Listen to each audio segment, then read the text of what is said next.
Hello, my name is Zachariah with Old Man Gaming, and welcome to another Snap Judgment review. What is a Snap Judgment review? Well, if you have never listened before, then I do think that many reviewers suffer the fate of having to play a game all the way through to 100% completion, which means they tend to overlook certain aspects of the game from the early play, or maybe from the point of view as somebody who has a lot going on and doesn't have a lot of time to play. So, Snap Judgment review means I only get about 5 to 10 hours with the game, and I'm trying to give you an idea whether you're going to like it right off the bat or not. In addition to that, I do not give scored reviews. I think games are one of the most subjective forms of art, so instead I'll be telling you what the game is in its whole, and then what the pros and cons of that game are in my point of view, as all reviews are, and then whether I personally will be sticking with this game outside the purposes of this review or not. That out of the way, I am recording a review for something I'm really excited about today, and that is Those Who Are About to Die. I'm sorry, let me just correct myself. We Who Are About to Die. This is a game about gladiators, a gladiator simulator game with kind of roguelike elements to it, and a very unique kind of fighting system. But before we get into it as a whole, I do want to just say right off the bat, this game opens with the words "Made with Love" by Jordi Lakir, and I just want to say right now, whatever I say in this review, criticisms or otherwise, I think what a one-person team did on this game is absolutely exquisite. I think that anybody, as their own person, who can make a game with this much quality, love, and passion in it to rival a AAA or AA studio is an amazing accomplishment on its own. And it's one of the reasons I want to review, because reviews of games like this bring attention to it. Now, of course, I only have a measly 385 subscribers at the time of this recording, so I'm not going to be bringing tons of attention to it, but I think it needs to be featured, especially when you have indie games like this with so much work and effort put in. Another thing I want to say before I get into the heart of this thing is that this game I purchased last year when it came out with kind of some Christmas cash, and I unfortunately did not stick with it because of the fact that it did not have controller support, and I just cannot play a game with this much fighting in it with a mouse and keyboard. However, at that time it was in early access, and they did say right off the bat that they are going to be adding controller support to it. So instead of asking for a refund, I uninstalled it and I left it in my library, continuing to monitor the day for when that controller support came out, and it's come out this month on September 13th, so I couldn't wait once I was done with Starfield to jump into this indie game and see what it was all about. So, all that out of the way, what is We Who Are About to Die? It is, as I mentioned, a gladiator simulator, but it's very interesting. Right off the bat, you have a character that is procedurally generated for you. This character has a reason that he's going to be fighting in the gladiatorial pits and arenas. He has traits unique to him, both good and bad. And then, of course, this gladiator, you as the player also play kind of the gladiator manager. You're kind of the Scolo, so to speak, the person running the entire group of gladiators. So what happens is you end up taking this gladiator into different fights. And there are tons of different fights and arenas and whatnot that you can go into. Some have spikes, some have different whirling blades, others have different features about them where you can only get weapons from the audience, and others you can keep more gold, and you have pit fights with tons of people inside, team versus team, 2-on-2, 1-on-1, all sorts of stuff. And all of this is kind of procedurally generated for you. When you go in and you get your procedurally generated character, you'll then get to go to basically an area where you can arm them, heal them, all for gold and fame, which is your currency of the game. You earn fame and gold by doing the battles and surviving them. What's also interesting is you can invest into future characters. Basically, they all come from the same kind of gladiator group. So when your gladiator dies, another gladiator is procedurally generated, but they will also get all the benefits that that last gladiator left around, such as heirloom weapons or money that the previous gladiator has invested into it. Stuff like that that makes it really interesting, gives that roguelike feel to it. Once inside, the battle is very interesting. The fighting system is really strange. I really had a hard time trying to manage it with the mouse, so I'm not going to try and explain it here because I really waited for that controller support. But the way it works in this is you kind of use the right analog stick, you kind of flick it while then holding the attack button to kind of position yourself in the way you kind of want to swing your weapon.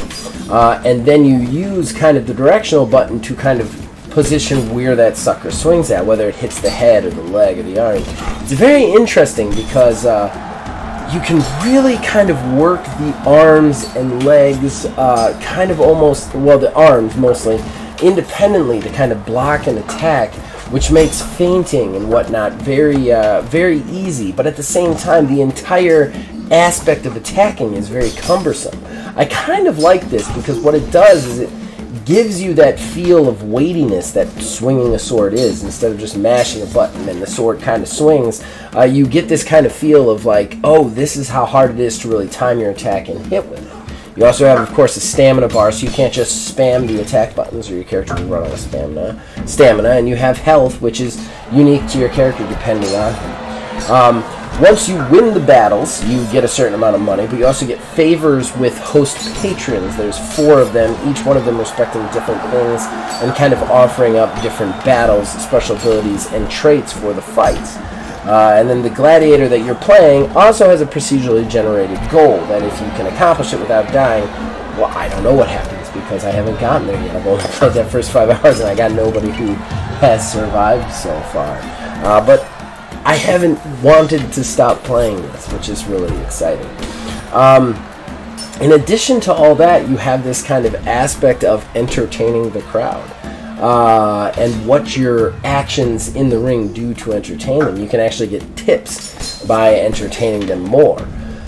You can also bribe people and do all sorts of stuff, but instead of going into every little option that's available to this game, I really want to just kind of get into the pros and cons. I want to talk about exactly what I really loved and also maybe didn't like so much about this game. So let's get into the pros.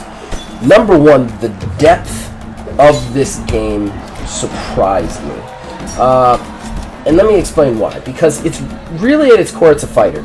You go in with your guy, you fight through the battle, you live or die. If you live, you get money. You kind of come back to the main screen. You get one weird event that you have to deal with, which I also thought was kind of cool and kind of spiced things up.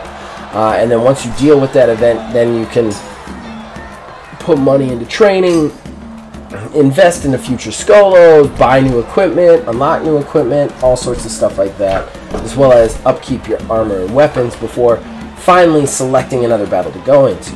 Another thing that's interesting is when you're doing the battles, they don't reveal everything to you. You have to have fame and you have to spend it to kind of figure out what's going to happen in the battle, the details of the battle, otherwise you go in blind. But that's leading to this pro, which is the depth of it. With a game that's just about the fight, just about that fight, sometimes it can become kind of tedious and boring. And while I haven't really played it for the long haul to say 100% it can, I will say that I've played it with 3 different gladiators. Those gladiators and my experience with those gladiators were very, very different, right down to the core strategy of how I was fighting. The first gladiator I got was a slave who had a huge amount of health and was pretty good in a fight. So he could go in and whoop some butt. However, I found that he was almost dying and I was barely surviving any many versus many fights because I had a hard time with multiple people. So one-on-one fights were the way to go with him. But then my second character, my favorite character, was this character who was a disgraced politician. So he had a reduced amount of health. However, he had a trait called entourage, which means he's just got 3 kind of bro dudes who follow him around everywhere and fight with him no matter what. So even in one-on-one competitions, those 3 people are with me. And I realized at that point that it was better with him to actually do the many versus many, because he's more of a backstabber. What's even more interesting here is I would lose out on some money and fame because I was backstabbing people, because the audience would become upset with me, whereas the other guy got more fame from doing the kind of backstab, the kind of front fighting sort of thing. But I was also spending way more money to heal the other guy. So there's just so many layers to that, to the setup to the fight itself, and then the after fight, that it kept me coming back for more. I know this is a really long pro, but I don't know that there's another way to describe it. He's really like taken a strong foundation of something, like just a really strong shack, and then built a mansion around it. And I think that that is really interesting and cool. All right, let's head over to cons, because that was a huge pro. It kind of encompassed like 3 or 4 pros in one. I'm going to kind of get into some specific cons. I do want to disclaimer this again. This is an indie developer. One guy built this. He's increased the amount of people on his team, which is great, and this game is doing well. But what he's done here, what he's accomplished, is amazing. So I want to say that right off the bat before I give these. There's just criticisms. They have to be there, but they're not necessarily reasons to not play this game. It's just I'm doing a review. I have to have some criticism. So, number 1, with the way he does the fighting, where the kind of arms are kind of independent of themselves and you're almost controlling them. Like I said, with the turning, and you're going to see it in the video you're watching right now, but with the turning of the shield arm and the kind of preparing to attack with the swing arm, you get this weird herky-jerky feel to the actual fighter that kind of takes you out of the moment and experience. And this is even worse with the NPC characters, who oftentimes their arms lined up behind their backs, or often kind of like a weird different pose, or they're looking in a different direction than their legs are walking, and it just makes it look a little weird and tanky in those moments. I don't know how he would fix this necessarily, because I think the fighting, like, he's sacrificing kind of the aesthetic appeal for the feel of the actual combat, which kind of is nailed spot on. So I gotta name this as a con, because I didn't love this part about it, but it's one of the few things I didn't love. The only other thing I didn't like is the throwing. They've just redone throwing too, and like I still hate it. I have a really hard time pulling it off.